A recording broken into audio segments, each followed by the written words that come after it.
Chapter 9. Adam Mason. I holed up in an abandoned warehouse for the rest of the day, waiting for things to cool off, waiting for myself to cool off. I needed time to think, time to process, and so I settled in a forgotten part of the city. The old building was exposed, with much of the roof fallen in. The windows were either broken or so grimy that you couldn't see through them. At one point, this place must have been busy, full of boxes, shelves, and workers. And now it was an empty space filled with tired rubble. But that's the thing. It wasn't tired for me. Everything felt new. I hefted a rusted forklift above my head like a toddler picking up a rock to see what was underneath it.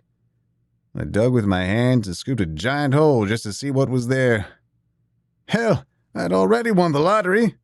Maybe I'd find buried treasure, too. I tore a long piece of rebar from the concrete and swung it around like I had just pulled fucking Excalibur from the stone. Crack! I slammed it into a girder, and it practically disintegrated in my hands. Honestly, I lost track of time. I was having too much fun punching holes in walls and testing out my new powers. I still hadn't discovered a limit to how long I could hold my breath. For all I knew, I didn't even have to breathe anymore. I've got to tell you, even by the time I realized night had fallen, I was still giggling like a maniac. It was then I realized I wasn't hungry. I don't know. It was as if every normal human limitation had been dialed back or turned off. The strangest thing was that I had to force myself to remember that they were gone. It all just felt so normal. Of course, I didn't need to eat, drink, or sleep. That was who I was now, the guy on top.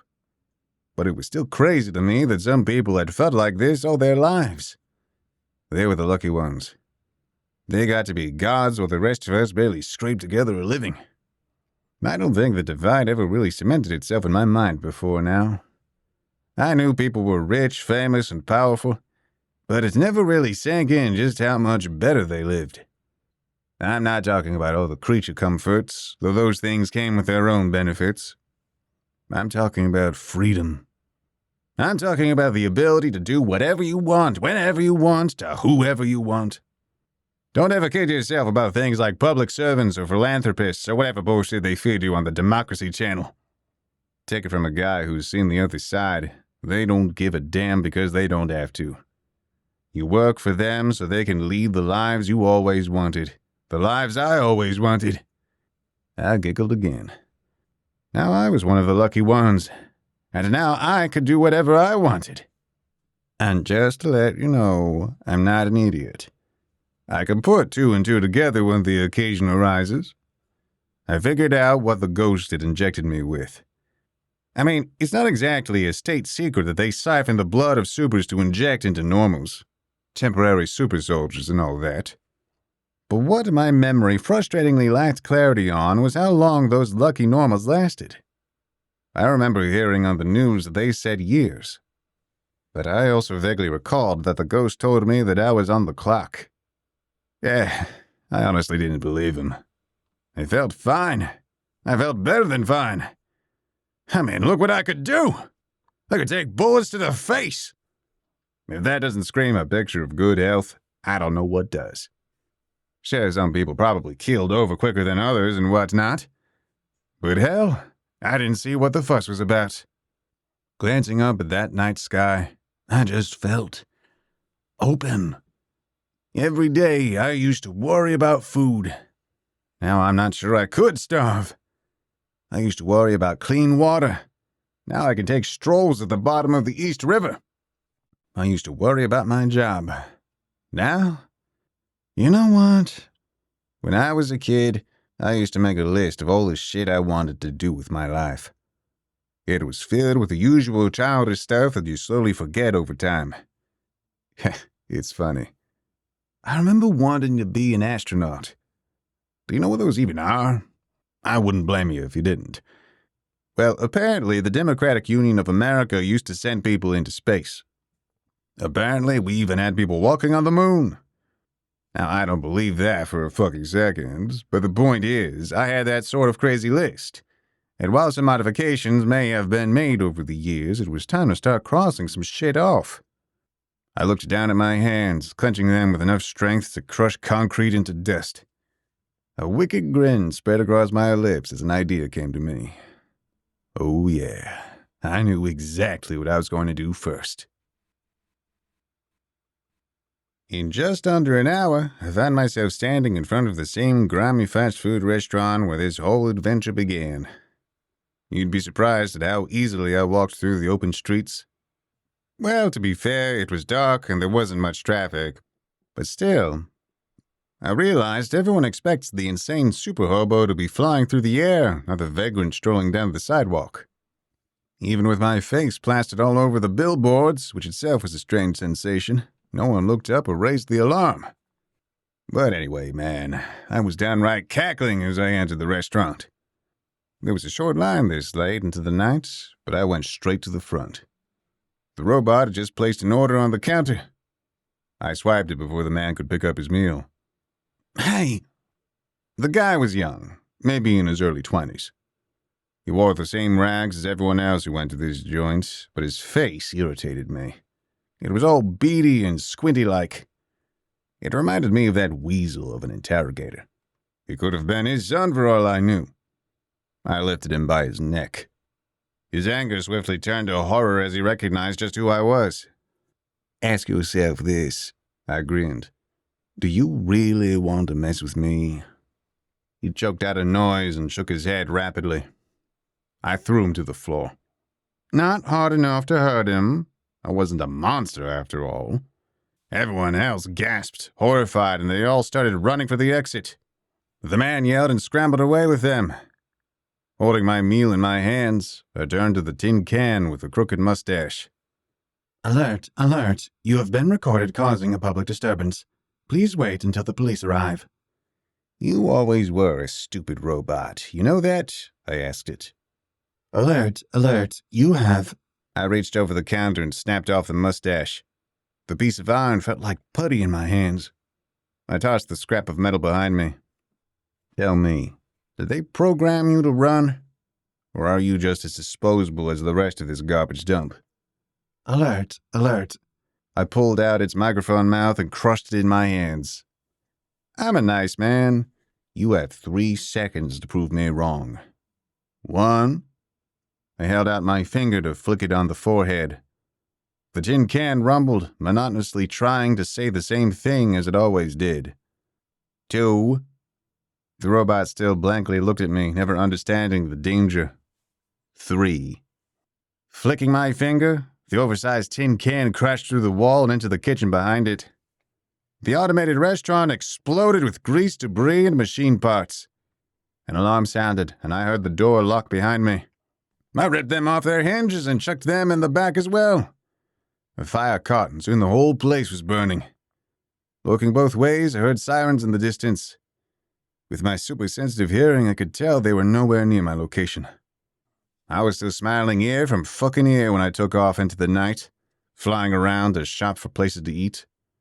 I found this really nice penthouse on the top floor of a skyscraper. All the windows were broken and the place was thoroughly looted. Honestly, it now looked like a concrete hovel, but it had a nice view of the city. I grabbed a chair and dragged it over to the edge. Sitting down, I opened up my meal. Surprise, surprise. Inside was a cheeseburger and a bag of fries. I regretted not swiping a drink when I had the chance, but it didn't matter now. I bit into my cheeseburger and tore a piece off. As I looked over the dark city, I wondered which cheeseburger tasted more delicious. Was it the one that cost me everything, or was it the one that cost me nothing? Sitting on top of the world, I'm not going to lie, it felt awesome. But as I continued chewing, the burger didn't fill me up like it used to. I suppose it couldn't anymore. I mean, the flavor was all there, don't get me wrong. All that wonderful, greasy goodness that made my taste buds go crazy was still there. But there was also something visceral that was missing. When I swallowed, I didn't get any pleasure from it. My stomach wasn't satiated. It didn't feel like much of anything. Halfway through, I got bored with the burger and tossed it. I kicked the rest of the bag off the skyscraper.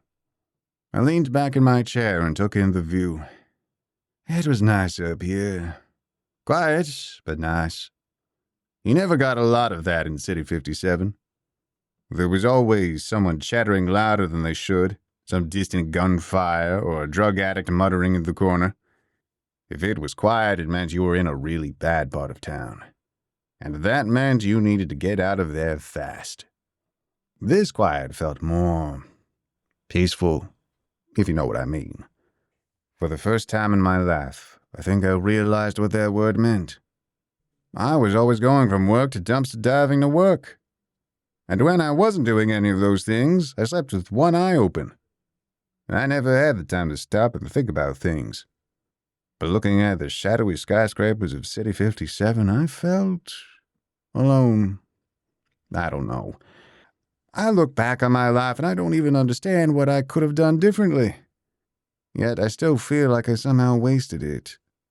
I don't know how or why, but deep down there was something I missed all those times when I was begging for my next meal. There was something more to life than just surviving, even when you were starving. And just as the sun began to rise over City 57, that feeling really awoke in me. It wasn't that bullshit you still see in advertisements about living your life to the fullest. I don't know who still believes in that these days. A pretty woman gets to lounge on a beach trying to sell you shampoo while you're considering whether the toilet water is safe to drink. A man's got to have a reason to stick around. A good reason. I just didn't know I needed one until now. I relaxed in my chair, leaned back, and closed my eyes. Look at Adam Mason, having a religious epiphany. What will he do next? Start up a charity for all the good little boys and girls in Gen Pop? I chuckled to myself. Nah, but I'm going to be honest. I didn't know what to do with this feeling. I wanted something, but I didn't know what it was or how to get it. Now that I had superpowers, all I thought about was what I would take first. But now, I just wish I had someone to talk to. Yeah, maybe I would have liked a friend. Wish I had one. My ears picked up a humming noise that rose above the general hubbub of the city. As I mentioned earlier, my senses had been dialed up. But it was in a very convenient way. It wasn't that my hearing had increased. Loud noises remained the same as they always did. It was that I could just pick apart sounds much more easily. The humming grew louder and louder until it suddenly turned into a roar. A roar that was heading right for me. I opened my eyes just in time to see a missile aimed square at my face. Oh, shit! I never felt the explosion, only the chaos it unleashed. Sound and light swallowed everything.